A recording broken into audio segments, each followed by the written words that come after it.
Hello दोस्तों, आज देखिए ये चापाकल का सिलेंडर का वीडियो लेके आए हैं। ये चापाकल में प्रॉब्लम हो रहा था कि सिलेंडर फ्री हो गया था। इसको सिलेंडर को ओपन करके देखते हैं इसके किस कारण से चापाकल का सिलेंडर फ्री हो जाता है, तो किस कारण से फ्री हुआ था।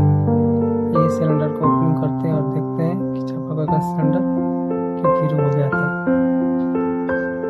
देखिए ये चापाकल का ये खोल रहा है, सिलेंडर खुल रहा है।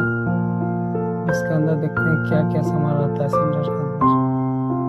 देखिए ये खोल दिया है सिलेंडर एक साइड, देखिए उधर से ठोक के थोड़ा सा ठोक के निकल रहा है। इसके अंदर क्या क्या निकल रहा है, ये देखिए वाशर पूरा कटा हुआ है और वाशर पूरा कट गया, इसलिए इसका